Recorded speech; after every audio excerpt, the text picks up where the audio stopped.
Okay, who's on the show today? Steve from Gideons.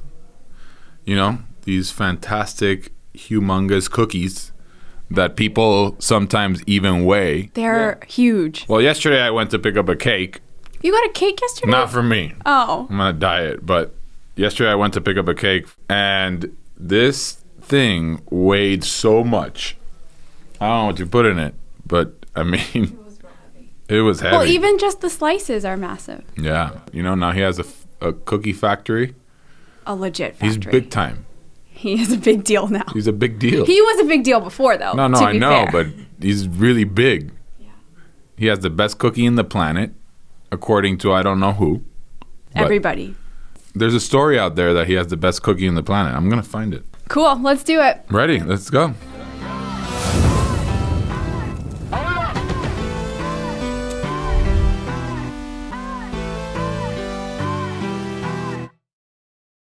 You opened Gideons Big House in what, 2000 what? 2016 as a pop-up first and at the East End Market. Yeah, you rented that kitchen, or that space, right? For like what, 2 months? It was supposed to be a month. The previous bakery owner had retired, and East End's plan was to have a different bakery in the space every month throughout the summer.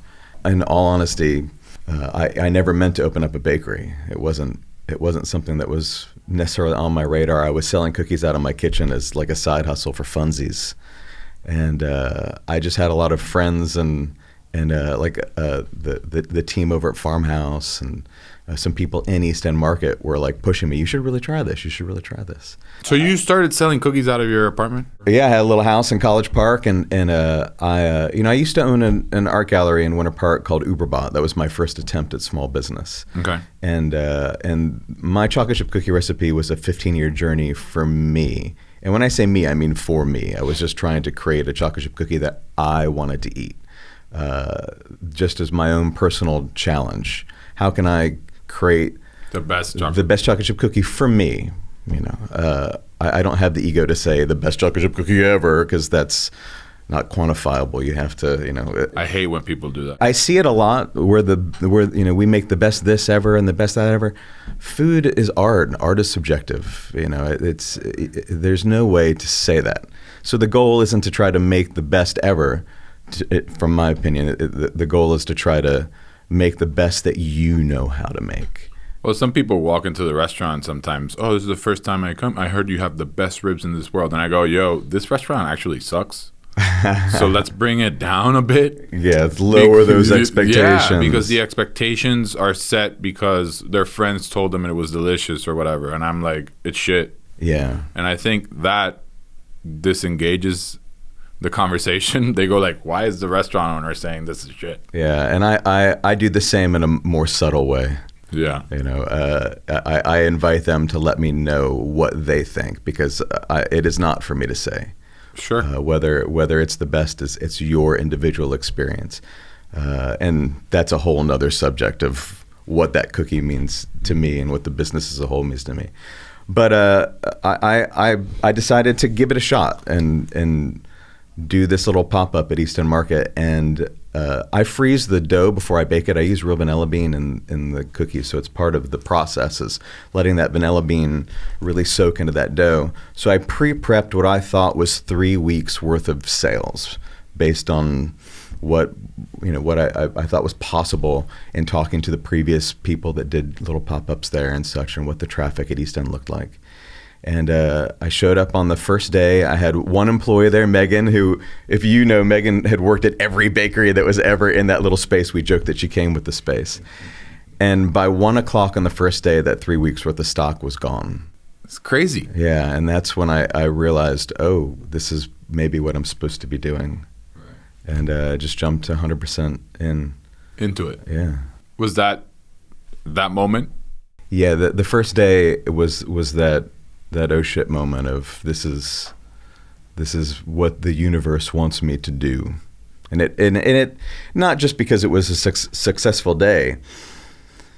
It felt harmonious, you know. It just felt fantastic. It felt right in my mind's eye. The vision of what Gideons can be just instantly started dominoing. And I've just been on that path ever since. And I heard you talking earlier about when we met. Did I just show up and go like, yo, I'm Pig Floyd's, I need some cookies? Yeah, Probably. Yeah, you really did. Yeah. And I charged extra, I think, if I recall. No, I remember you showed up to get cookies for your crew. Yeah. Which I thought was super cool because we were still pretty new, but there was a lot of hype going on. That word actually makes me crazy lately. But yeah, there was a lot of talk about these cookies, and you showed up and loaded up. This is, I think, even before I had the 6 cookie limit. I bought it all. Yeah. Well, You know, that's one of the advantages of being my friend. I go to restaurants and I order the whole menu. I do the same. Yeah, I go crazy. I go crazy. I want to try everything. Everything. Yeah. And I take one bite, and that's it. Enjoy. I don't care. I don't drink, but You don't drink either? I don't drink, man. I mean, if I have to, if I have to have one drink or two, it's cool. Or if there's one night that I'm like, hey, let's do it. And why is it that you don't drink? I just don't enjoy the next day. I joke that I have the taste buds of a 7-year-old. So I still do the every time I drink anything. Like, it's just, I don't get it. And why push that? You know, that why try to push past that wall? I save money. You save money. But I also try everything. So, you know, growing up, I've had plenty of alcoholic friends that are, one of the things that I've noticed, and I don't know if you have this experience, but when people find out that you don't drink, and especially because you just don't really like the taste of alcohol, they're determined to find that alcohol. Fuck Yeah, it happens constantly. So as a result, I feel like I've had more alcohol, at least sips of alcohol, than most human beings, because everyone thinks that they're going to discover this magical drink that's going to turn me into an alcoholic, and they're going to be, hey, we did it. He's part of the crew now. Yeah, and also one of the side effects of life now is that when I sometimes go to restaurants, people will like, the chef sends you this, and a lot of times it's alcohol. And I don't want to disrespect that offering. So Absolutely. I was out somewhere and they brought this apparently very expensive alcohol that's meant to be had with dessert, which is an interesting concept. You know, the pairing. I understand alcohol, especially wine, chemically with food. So I try things, but it was this much, and woo! It burned you. Yeah, I had to do it. I knocked it back. Do you think that makes your life boring, the fact that you don't drink? Or? I've never felt my life was very boring, no. Liquor, right, and wine and everything brings entertaining together. Well, I don't typically spend time around human beings. Well, that's a good point. I'm the wolf. You're the wolf. I live in solitude. That's funny. Yeah, I'm an introverted personality type, and a lot of people confuse introversion with social dysfunction, which isn't the case. All it means is that I get drained by being around people, and I need to recharge quite a lot. So I'll be out at the Gideons at Disney Springs, for example, on a Saturday night talking to people for 8-10 hours at night. I'll stand at the line outside and just thank everybody for waiting 5 hours to get inside. And a Sunday, my team knows to leave me alone. I'm working from home, and I don't want to pick up the phone. I just need to build those stores back up. I'm with you. Yeah. Sometimes I just walk into my apartment, and I'm like, I don't want to talk to anybody, because it's just been a long day of talking. Yes. About the same shit. Yeah, that's me a lot. Right? Repeating the story, repeating what you do. Yeah, I'm doing it right now. Yeah, I know, right? You're going to have to go recharge after this. I'm going to recharge mid-podcast. You spend your energies. So anyway, pop-up East End Market. It went really, really well. I guess they asked you to stay, right? I think like day 3 of the pop-up, they had a lease. And East End Market's amazing. John's amazing. It's He's a nice guy. One-page lease.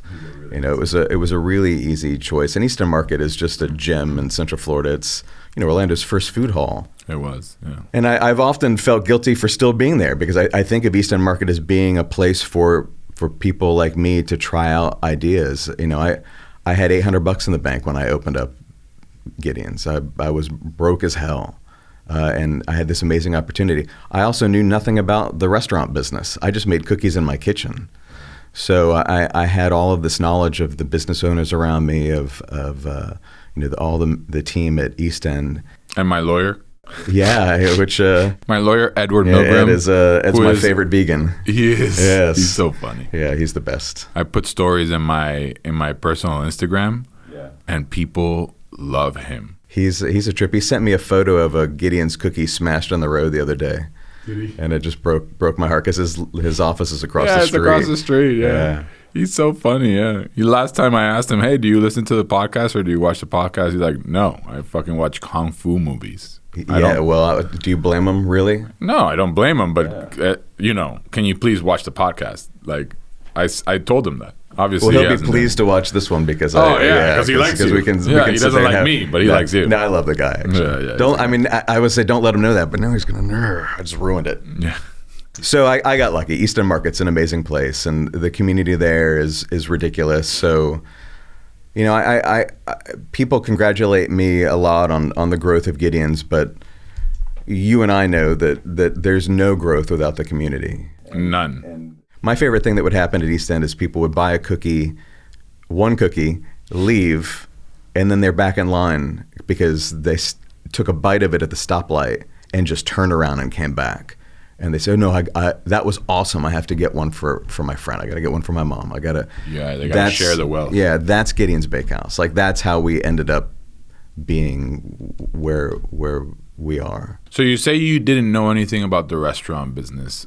How long do you feel it took you to learn about the restaurant business? Because it's an interesting, it has its own persona, right? Yeah, it's a unique world. It is. I wouldn't claim that I do know the restaurant business.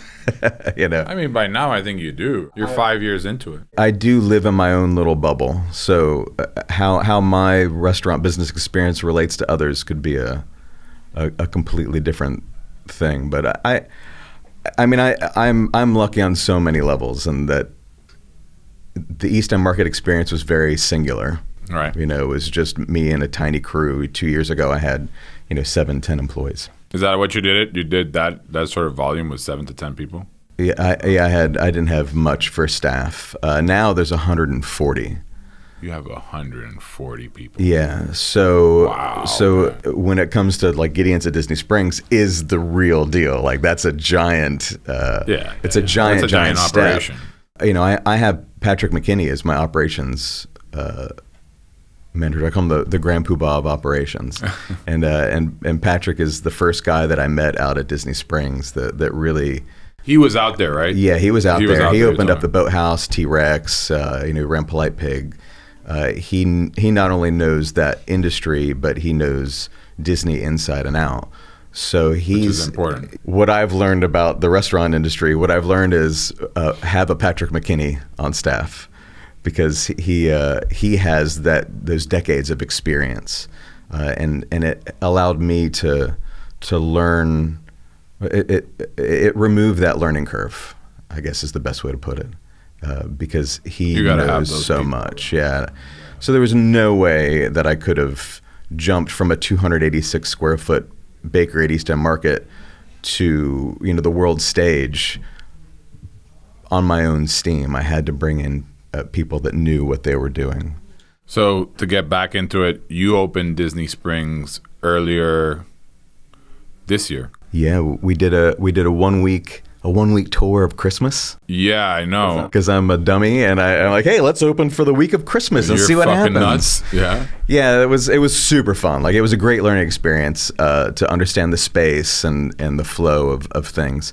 And then we fixed some interior things that needed to get done to tweak it for optimal output. Yeah, and then we had our grand opening on January 16th.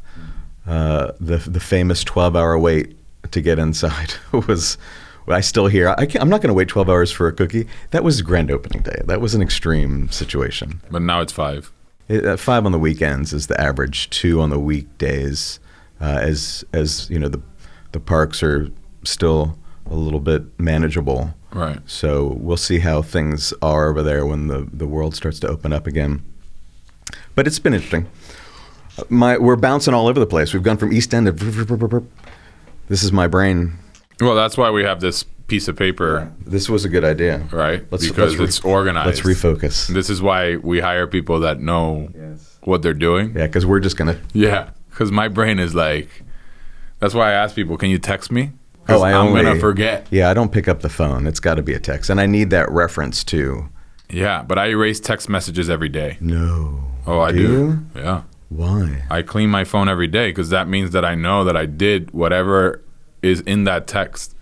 Yeah. So I erase my messages every day. I know that I kicked it out of my list of things to do. Yeah. And then, people are like, "Are you scared that somebody's going to go through your phone?" No. Like, I don't have any incriminating information here. I might be able to look through some of our texts together and go ahead and show otherwise. Oh, ooh, yeah.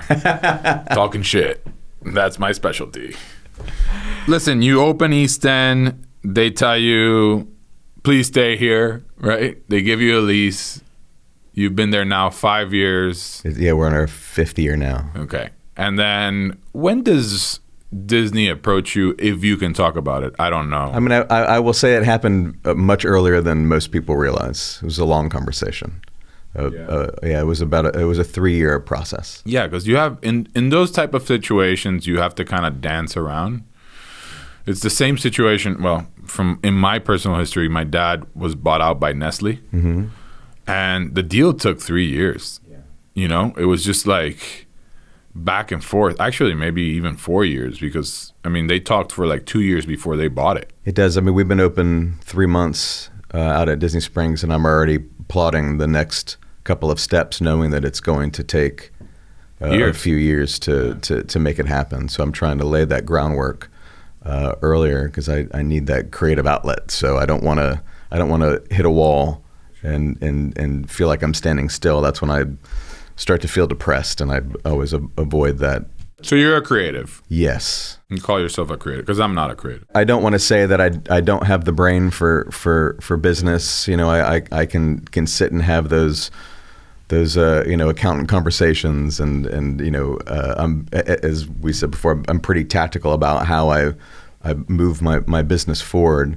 But any joy that I have in life is creative. I was a touring musician. I did the music thing for forever. I'm a vocal music major. I'm not, I wasn't. Did you ever expect to be doing cookies? No. I've even had friends when I was younger, because, like I said, this cookie recipe is a 15-year journey for me. I've had people that have tried the cookies along the way. I was like, you need to open a bakery. And I'm like every goddamn friend. Yeah. Oh my God, your food tastes so good. You should open a restaurant. Yeah, it's not the same. Like, I opened up Gideons Big House with 5 cookies. And that's it. Like, that was the menu. And that is the menu to this day. That is what makes it good. Originally, the thought was, how could I possibly make a living off of 5 cookies? People are gonna get stale on that after a while. And I remember calculating, going, I need to make $700 a day to be able to live. That is funny to think back about that. Isn't it? But the stress was real that I couldn't make $700 a day. Oh, if you see my P&L from the start before I opened, I think it was like $28,000 a week for the store to break even, and I was like, I don't think we're gonna get there, guys. That's still me now, just on a larger scale. Sure. You look at it on a larger scale, yeah. I haven't gotten to a point now where I'm like, yeah. You should never get to that point. Yeah, you can't. It's true. You could never really get to that point. I talk a lot about mediocrity, and always trying to avoid just being that'll do. I hate that. Yeah, it's always got to be, what's that next step. In my world, there's certain items on the menu that I don't like. This weekend, actually, I was bitching about it. And I'm like, I'm going to bring somebody in. I famously always complain about the cookies and cream cookie. I don't know why the fuck, because it's good. And I'll tell people in line, I'm like, I stand behind everything on the menu, except for that cookies and cream. Just forget about it. Oh, I stand. And then they get 2. Me too. Yeah. I stand behind everything on the menu, but Jenna, answer that question. The Appa Store taco. Yeah. I hate our Appa Store taco, and it's going to change now. All right. See, I can't change the cookies and cream because I accept that it's. I'm changing it. I don't care. Like I recognize that it's popular, It's just a flavor profile that I could look at and hear it, and that's what it is. Like I tell people it tastes like an Oreo milkshake and a cookie. That's what it tastes like. I'd rather have that, and you don't get that. You're like, yes. It's a different satisfaction level, but I tend to like the. Well, you have 5 items. I have, so many items that could go wrong. Yeah, well, I mean, I have 5. I do have 5 cookies. Yeah, but you have the cakes. I've got 4 cakes and cold brew and all that fun stuff. So, but your cakes are delicious, and like I said earlier, they're super heavy. Yeah, I think each whole cake averages about 10 pounds. Whew. Yeah, that's nuts. Yeah, I deal in excess, my friend. I think it's the best way. I'm obsessed with value, and it's funny because I will often get the $6 for a cookie, $5 for a cookie, because East End has that original price point. But they don't stop to think, wait a minute, this took 24 hours to prepare. They don't care. It's maxed with ingredients. Like there's not, I don't make you go to your average place and you can count the amount of chips in it. You can count the macadamia nuts. Ours is every bite, like crazy. So my margins are tiny because I'm so obsessed with value. But value is what brings sales to the table. Yeah, my business model is volume based. My life would be much easier if I just charged a super premium price for the cookie. For the cookie and moved less but made more. Well, but that's fair. Your business is a volume business because, and this is just my opinion, obviously, people are not going to buy one cookie. They don't. Our average is 4. 4, right? Okay, so like donuts. People don't buy one donut. They buy a dozen. Right. So that's a volume business. Mm-hmm. And I think your cookies, 4 or 5. Yeah, and we're lucky that it Gideon's at Disney Springs, it's 4 cookies, 2 slices of cake, and a cold brew. Oof. Yeah. That ticket. Ooh. And now we just introduced the cookie bites over there. So now we're moving through just a ridiculous amount of bags of those cookie bites, which are my favorite to have with the cold brew. So I keep saying it over and over again that I'm just really lucky that so many people have found it and enjoy it because it's all super personal to me. Gideon's it's not some business that I thought, I'm going to make some money doing this and I think people would need a cookie and blah, blah, blah, blah, blah. It's me. Right. So we were talking earlier about that, right? So it's you. Yeah. But in social media, which is our biggest marketing that we have for our companies, you decided to not give it that personality. Why? I didn't want to be one of those business owners that made my business about my ego. So I stay very Would you consider my business about my ego? Go ahead. I don't care. I would not say that I've analyzed your comings and goings enough to say so. Because I know you, it's impossible for me to separate those two things. And what I mean by that is I'm not trying to promote myself to be some celebrity chef. I'm not doing that. I've actually gotten food TV show offers as soon as the Disney Springs thing really came about, and it was just stuff that I turned down because I'm very protective of that. I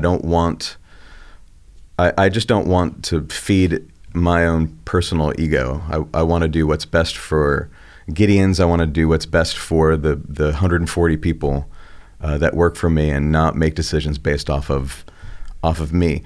But with that said, you've noticed that my social media it is my voice. It's me. Sure. And nobody writes anything. Nobody takes any photos. I run the social media. I just never told anyone it was me until recently. And we had talked about this earlier. A lot of that reason why is as I grow, and we reach this giant mainstream audience that the world stage at Disney Springs has allowed, is by default they either think that A, we're a giant company, or B, that we're Disney. And I need people to know that we're not. One of my decisions in going out to Disney Springs and making that happen was to be representative of small business out there at Disney. And when people travel these days, they want a piece of local food. So I want to see more of that out there. So if you want to change something and make a statement, you do it yourself. I think it's worked. I love being out there talking to people about the amazing food that's happening in Central Florida, not just the amazing things that are going on at Disney Springs. I talk about the experience as a whole. So when I'm out there, I'm always thanking people for supporting small business at Disney Springs and letting them know that they're getting a little piece of that Orlando food scene. And hopefully that opens up the door for more people like me to take over that venue, to take over that kind of world. It's interesting that Disney decided to go that way, right? They know they're not oblivious to the fact that people want local when they are visiting a new area, right? And they act on that. So there is a lot of I think great things in the works, and there's some other small businesses that are coming out there that are out there now. Well, they have Polite Pig, they have you. Who else do they have out there? Not who they're bringing, because I mean, there's some smaller companies, not necessarily smaller local companies. Right, so I think it's starting to move. Even the smaller business avenue opens up that door for more smaller business local. I think opening up at Disney Springs for me, there was a lot of weight, not only to do well for the business, but to be able to show that small local business can handle such a large operation smoothly.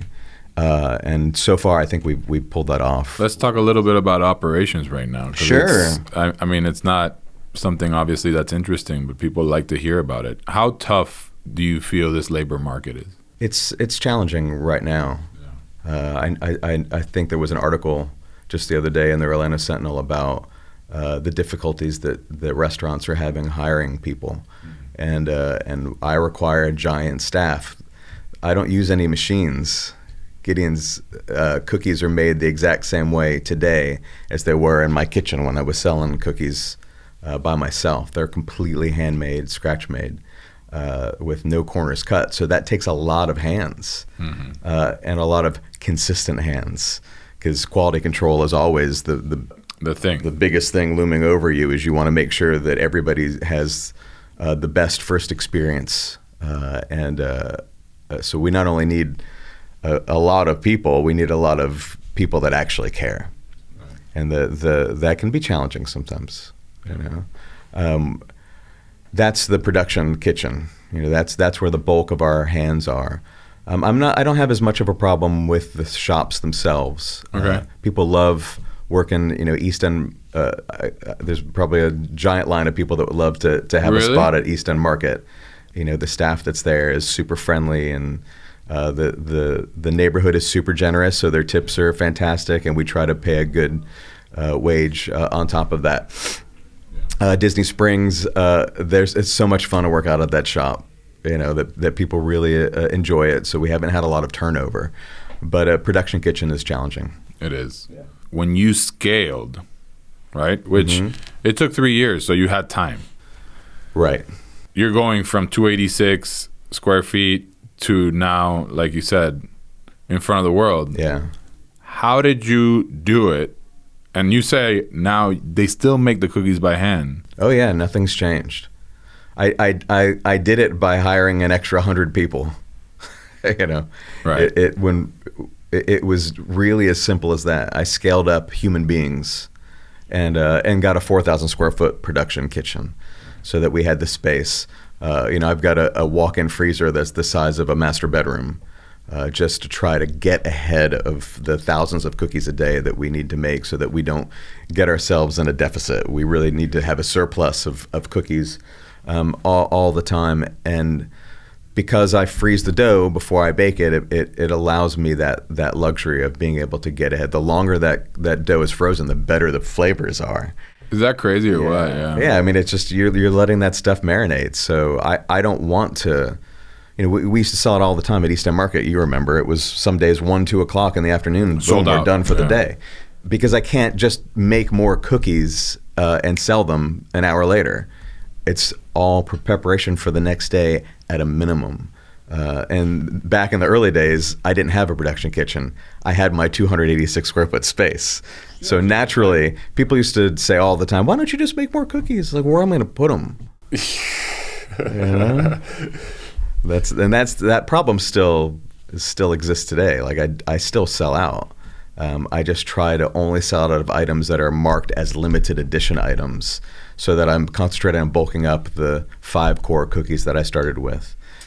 Now you're not there all the time, and this is one of the things that happened to me.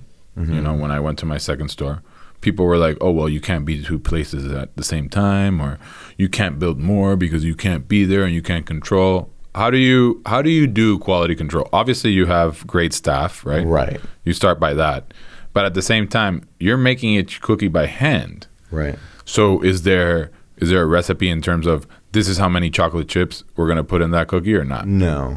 That's the need for expediency doesn't allow for that. Mm-hmm. It's creating a culture where people pay attention. You know, it's not just I've got Chef Christy Carlucci running the production kitchen. She's great. Yeah, she's fantastic. So she sets that tone to where she's got those staff under her and the leaders under her that are always just being mindful. But there's so many hands involved in making the cookies. There is. It can be messed up at so many levels. Right. So at the end of the day, it boils down to what the cookies look like after they come out of the oven. If they don't look right, they don't go out. If they accidentally go out, the final level of quality control is the people at the register, and they'll look at that and go, "No, that's not good enough," right. And then they set it aside. And then we cut them in quarters and sell them as cookie bites. So you don't lose it. I can't afford to lose anything because my margins are so small. Tight. Yeah. So there's always a place to put it. But if it's not a beautiful cookie, it's not going to go out. Will you ever move into automatization? I don't know. I don't even know how with the kind of product that I make. Yeah. I once upon a time bought a robot. And its purpose was to guillotine the weight of the cookie, so it comes out like a puck, and it just weighs it's supposed to weigh. Yeah, because I'm like, who needs to hand weigh a cookie? Like, where's the specialness on that? Right. But the robot wasn't consistent. We would get a mixture of 0.5 ounces and plus 5 ounces, and it just wasn't. We found ourselves still double checking everything because everything has to be exactly the same. I don't allow for those variances of 5%, 10%, because I don't want someone to go, I want that cookie, not that cookie. I want every cookie to be Instagram ready, to taste perfect, that perfect bake. I bought the most expensive ovens in the world for these cookies for the new location. Really? The iPhone of ovens that really dials everything in. You can those Alto-Shams, everything. Yeah. And it's pre-programmed. You just hit chocolate chip, cookies and cream, pistachio toffee, and it just works its magic, so that we can make sure there's a consistency in bake. And I want that peace of mind in knowing that if someone sends me an email and says this cookie's underbaked, I know it's not, because those ovens don't mess up. Don't do that. That's someone that doesn't know our cookie and don't realize that it's supposed to have that feeling of cookie dough the closer you get to the middle. So I like to safeguard to make sure that we have the most consistent amount of quality control across the board. Isn't that funny that obviously, I mean, in my business, we were talking about recipes and how, because I'm not there all the time, my manager's not there all the time. We can't verify if the pork was made right. That's what keeps you up at night. Yeah. And it still does to a certain extent. I'll worry about little things here and there, but at the end of the day, you've got to put that faith in the team, and you've got to hire those right people. And I have amazing people.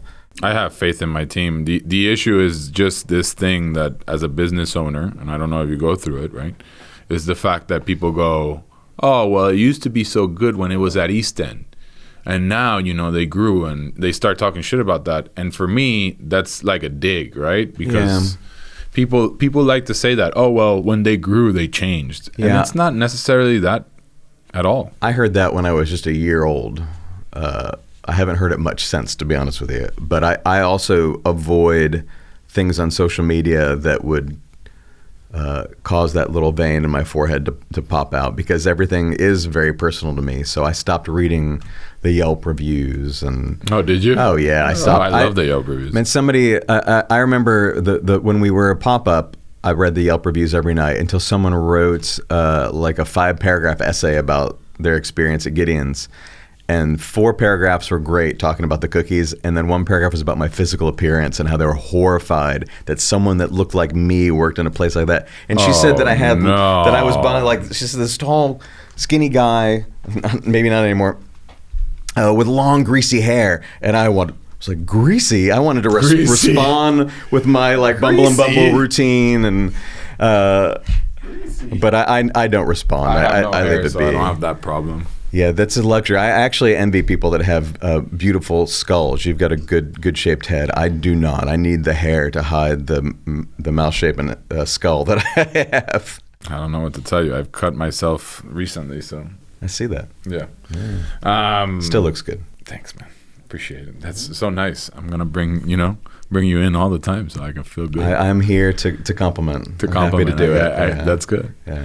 I'm so interested in this operation that you do by hand. So do you cross train people, or do you assign them to a spot and they stay there? Yeah, we have mixers, toppers, weighers.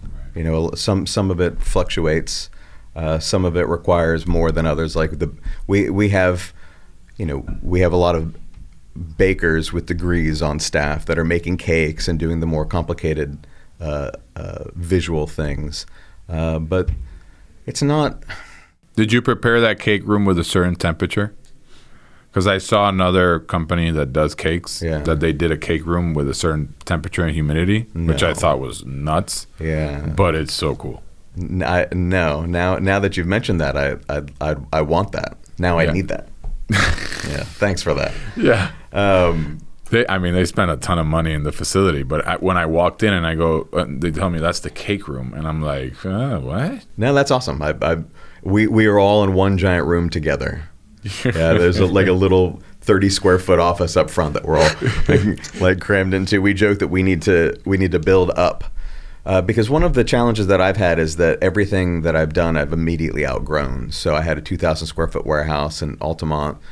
Immediately, it's like, wow, this isn't enough space. Let's get a 4,000 square foot to prepare for the Disney Springs location, and it's instantly too small. Is it? Yeah, it's such a it's nuts. An extreme challenge. I mean, there's a lot of bodies in there for one. Sure. And during COVID times, that's even more challenging because we're trying to keep everybody spaced out. Right. But we move a lot of product, and not just cookies. Like I T-shirts, hats. We're getting ready to add hats to the mix, and I can't order 3 months worth at once because I've got no place to put it. So I've got to work with companies that I can get a quick reorder. And everything is space and mind. I can't order 6 months worth of boxes. There's no place to put it. So the merchandise business now has become a big thing, which is really fun for me because that's a super great creative outlet. And that was also another appeal to me of opening up at Disney Springs, is the artistic level of it. Remember, my first attempt at small business was a comic shop / art gallery. So I've taken, to me, Gideon's is an art gallery. It's not a bakery. And I love adding all those artistic things to it. What about collaborations? I mean, you're very particular about your brand. You protect it. You did a collaboration with me. You've done it with Hunger Street. You've done it, I think, with Kelly's. Yeah, we do things every once in a while. You're referring to COVID times. You did. You're right. You did it with COVID times only. Yeah, because I not only, obviously, just like everybody, our business plummeted in output. And I was committed to not furlough anyone. I wanted to keep everybody that wanted to work on staff, but I didn't have a need to output a lot of cookies. So obvious answer is to work with other places, and it's a double bonus. I get to promote Pig Floyd's. Whoa! Know, right? No, I like those guys. They're fine. Well, I was working with them too. Yeah. You were doing something. Yeah. And I get to promote Hunger Street. I get to support the places that I love and help them get a spotlight on the fact that they're open, because that was part of that initial wave of issues, is that nobody even knew what restaurants were open in those first few months of back in those early dark times of the COVID. I mean, it was great. I think the collaboration. Yeah, it was a lot of fun. But I'm so obsessed with experience that I want to make sure that I'm controlling that experience. I don't deliver. I don't ship. I don't allow my cookies to be available anywhere but my counter, because I want to control that. I love it. Yeah. So you'll notice I worked with people that I like, not just in food, but that I feel like I trust. I can say, please take good care of my product. I was baking it for you and packaging it for you. It's not like I was letting anyone do anything but sell it. Right. But I wanted to make sure that the journey of that cookie was the same experience. Yeah, it was as close to the Gideons experience as possible. I like that, because that's the same thing that they asked me about third parties. I don't do third parties. Yeah, it's I tough. like to control the product. I couldn't imagine. I joke all the time that I'm a terrible capitalist, so I tend to not think about things and how much money I can make ever. It's all about how can I keep things simple, because I don't need to complicate my life. It's why I don't have any partners or investors in anything that I do. It's just me. But I don't want to open up just this can of worms at any level. Mm-hmm. And I don't want to worry about having degrading my experience by having Gideons in a grocery store, or obviously shipping the product is the most requested thing for me. But I always tell people, be careful what you wish for. Do you really want me to overnight half-pound cookies? Some people do, man. They do, but 6 cookies to New York is $90 in shipping. I don't think people care. I get the request a lot. I mean, I don't think people care. I think there's a website that you can order from different places now. It's extremely expensive, but I can't control that experience. It's hard enough when people leave my shop and walk outside.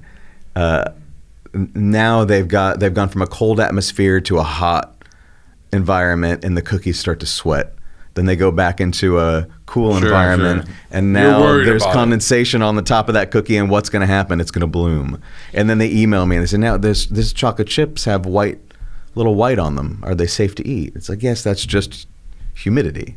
So like that's even a conversation I'm going to have to start having on social media as we come into the summer, is what blooming looks like on chocolate and how easy it is. And you have to do that. Yeah, because I have an authentic product. There's no extra preservatives in there to guard it from such things. If you're walking in and out of shops heat, that chocolate's going to change color.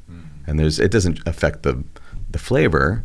It's just a visual difference. But when I see that picture on social media of that bloom chocolate, I twitch a little bit, because I can't, there's nothing I can do about it. I mean, we're getting close to the end, but I want to ask you 2 more questions. Advice for up-and-coming bakers. I've met the people from Fatash, and I've met John Ryan, Macaroons and Cookies. I've met a few other people that are doing it out of, facilities. What do you think? Like, what's the best advice that you could give small companies like that? I don't know if I'm qualified to give anyone advice, to be honest with you. Like that's an odd. I do get it every once in a while, and I would ask why would you think I would give you advice? What about what I've done? Experience. Yeah, and there is that, but everybody's experience is different. Sure. So I will tell you that I got a lot of advice when I opened up Gideons, from everybody, from my lawyer to you. I remember you giving me some advice. You didn't ask for it, but I gave it to you. Yeah, and I appreciate it. But that's part of what I love. Like, my experience with other local businesses in Central Florida, other restaurants and other bakeries, has been phenomenal.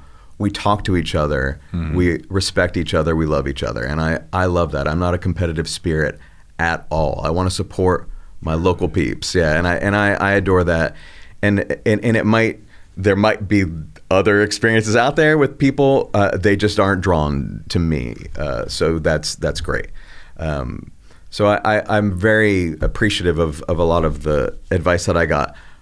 I don't know if I took any of it, because I wanted to be authentically me. You.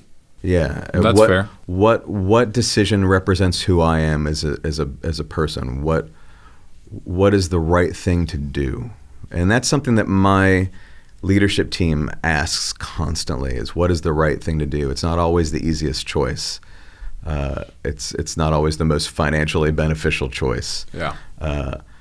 But there is something that I do preach about a lot with local business when asked, and I touched on it a little earlier, and that's mediocrity.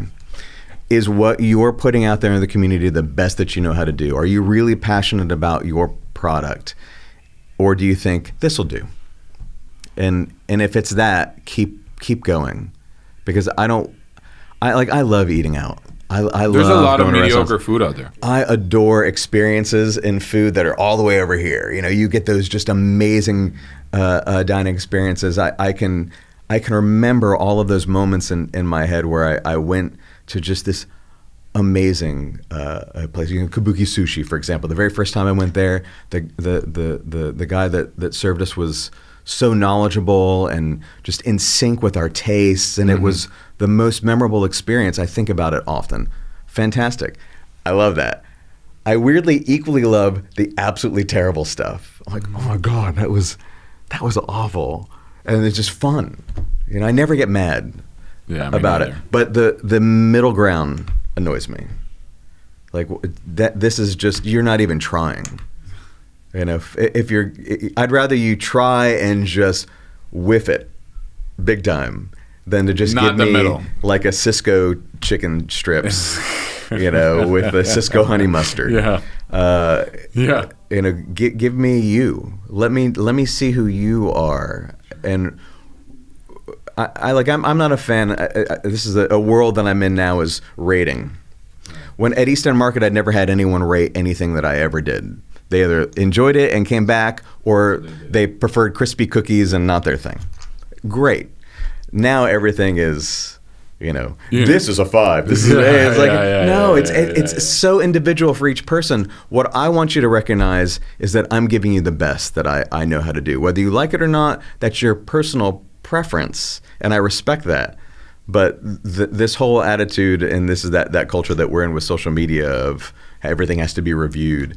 And because I think of Gideons as an art gallery, you don't really see people walk into an art gallery and review a piece on the wall. Yeah. It's just what is that? How does it speak to you? Right. Does it call you to see it all the time? So my advice to small business owners is create you. Those experiences. Create you. Let me know who you are, who your staff is, what their excitement is.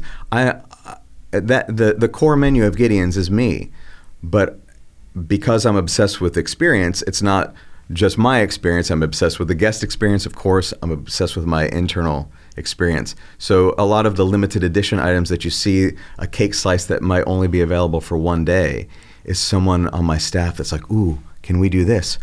I don't know. Can we? Let's do it.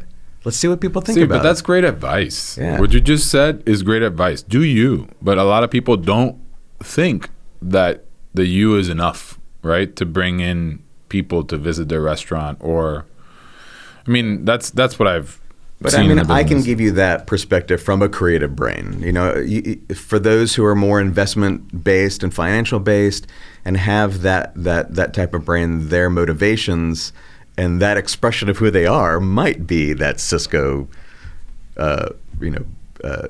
chicken strips, right? Because that's a higher profit margin, you know. So it's I'm not about the profit. Yeah, so saying do you and be who you are is a great thing to say to creative brains.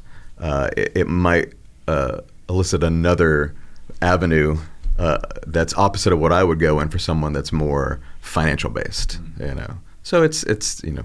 I'm not about the profit, but I am about the profit. I mean, obviously you have to be. You have to be responsible. Yeah, because if you're not, then you're not creating these amazing experiences for your staff because you've got to let them go. Right. So that's that juggle for me right now, and my new normal is how do I exist at Gideons times, you know, at a scale times 50. Right. And you know, obviously the costs involved at this scale are so much different than they were. Now I have to worry about paying insurances that I never knew existed, And we've talked about this privately before about man. how much stress there is and how, I mean, people don't realize how expensive it is to be a business owner. Liability changes as you grow. Yeah, I mean, I'm in my 5th year, and I just took my very first paycheck, my very first one, because you have to, you have to pay into that payroll tax. You've got to do it, and I realized it was a necessity, but it's less than what a lot of my staff makes. Yeah, but that's fair. I mean, there's other things that you have to reinvest in the company. And Yeah, there is. So I'm the last person yourself. ever to get that penny in my bank account. I joke all the time that I'm like the poorest business owner out of Disney by far. But I love that creativity. That's what matters at the end of the day. That's what fuels me to keep moving. One more. I'm going to ask you a question. Who are you appealing to? Because we're talking behind the scenes stuff, which I would think like the other people could be completely bored by us right now. Are you guys bored? Is this boring? No? I think it's a lot of people that are very interested in the restaurant business. That want to open up. They want to open up. I think they want to see, obviously, as small businesses, we have, I don't want to say that we have excelled, but we're doing good. Sure. So they want to understand like what ticks. I mean, and I will tell you, I'm super passionate about that. So one of the beauties of me running social media and answering all the emails is I do have business owners that will reach out to me, and not even in Florida, in another country. Yeah. And I love talking to them about what they're doing, and I'm happy to answer questions about what worked for me. Does it mean it's going to work for you? Probably, yeah. I don't know. But I'm obsessed with branding, obviously. I love talking about branding and having conversations about what works and what doesn't. I like to give people just feedback, even though I want them to choose their own path, To answer your question, I think it's like movies, right? Mm-hmm. People like the behind the scenes. Yeah. They want to know what really happened. Yeah. Should we blooper reel this shit? You told me that your oh shit moment, this is the last question, was the day that you opened, right? But in that 5-year span, there had to be another oh shit moment. Was it the day that you signed with Disney? Was it the day that, all of a sudden you grew to a 4,000 square foot facility? What was that next oh shit moment in your career? This is an interesting question. A lot of business conversation can boil down to human psychology. It is human psychology. Yeah, I mean, it is. It's when you really peel everything back, a lot of those oh shit moments were me dealing with my own insecurities of, you go from 286 square foot to playing with all the biggest boys. There's going to be these feelings that you can't do it, that you're not good enough, that you're faking it, and everybody's going to notice it.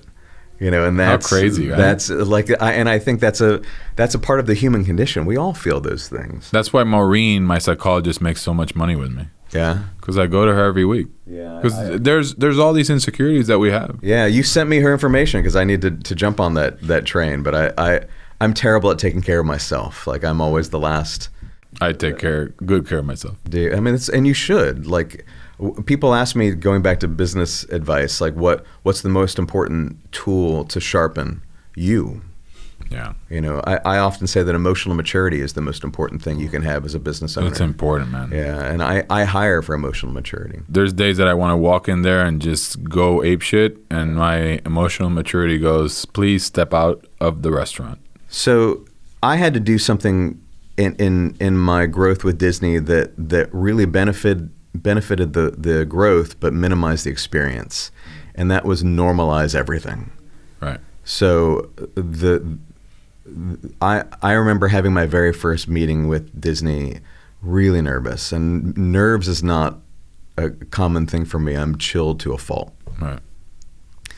And preparing this paperwork and I was dealing with physical and mental issues at the time that I was not unaware of. I was undiagnosed.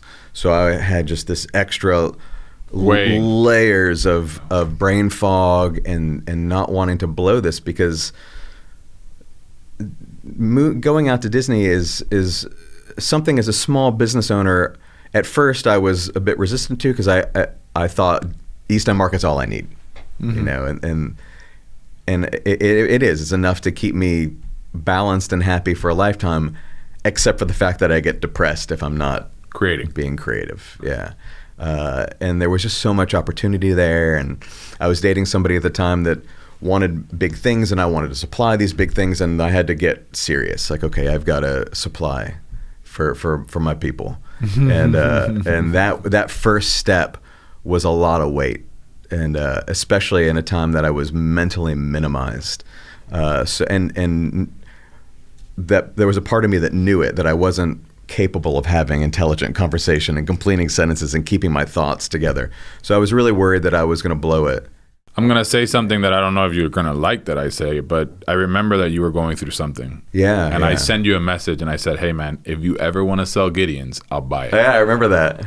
Yeah. I'll buy it from you. Yeah. I'll keep it the same way. Yeah. It felt like at that time that it was going to be so bad that I needed to spend a good chunk of time fixing myself. Right. But I juggled it, and it's still a path. Obviously, that's a whole nother podcast. Yeah. But you're doing great. But I remember that first meeting was a huge oh shit moment, and it went really well, which blended into a dozen other meetings over a period of time.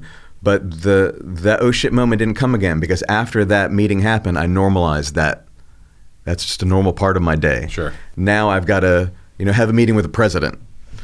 Normalize that. Now I've got to, sign this giant lease. Normalize that. Mm-hmm. And normalizing everything allowed me to just keep growing without panicking, realizing the weight of it all. But at the same time, it also removes you from appreciating those steps. Mm-hmm. But you will. You will later on. Hopefully, yeah. And I have, and I get that question a lot. Like, when you go to Gideon's and you see these lines wrapped around the corner, how do you feel? And I'm like, I feel like I got work to do. There's not that. The one thing that hits me every time in a real positive, and I don't know if you're like this, but I get waves of just pure happiness. Sure. But they're fleeting. They're super fleeting. They're really close. Yeah, because then there's too much work that gets rid of it. But every time I turn around that corner of the boathouse at Disney Springs and I see that gargoyle on that roof, I get that just ping of love. Because that's special. That building was the one that I wanted the very first day I walked out at Disney Springs, and just thought, what if? How would I do it?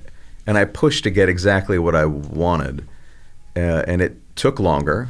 But you got it. But I got it, and it's as everything that I tend to do, it's a sentimental spot for me for certain reasons, and it's tactically a good spot too, because it's right there on the corner. Yeah. I really wanted to put that gargoyle up there. Michael Reyes, the art director at Gideon's, had his first art gallery show at Uberbot way back in the day. We've been best friends ever since. That's awesome. That's our child together. I got to build out that space with Mike and Sandra. We're all just great friends and great, very, very similar creative brains. And we did those things ourselves. I didn't hire a theming company to come in. Oh, you guys did a great job. It's like we went in there over the weekend before Christmas and knocked out the interior of Gideon's in 3 days. And it was an awesome experience. So things like that, like those moments, like that weekend of creating that space with Mike and Sandra is one of those memorable memories that'll stick with me forever. That feeling of seeing that gargoyle on the roof will stick with me, forever. But I still have a lot to work on. That's happening for me right now with the Pigza location. Yeah. That was originally the first location I signed to Beyond Mills. Oh, really? Yeah, but it just didn't work out. But I went after that building, and for 7 years, and now I have that. Yeah, it's a even with another concept, but it's a great feeling. Hey man, thanks for coming in. Yeah, I really appreciate it for babbling with me. Yeah, this wasn't a babble. I think a lot of people are gonna think this is great feedback for whatever they're doing in their life. It doesn't matter if it's the food business. I think in general, a lot of people out there feeling the same way that we do, right? Yeah. They feel a little scared of what they're doing. I don't know if they're doing it right or not, but it's good, man. We're all good. To me, the success is service to others.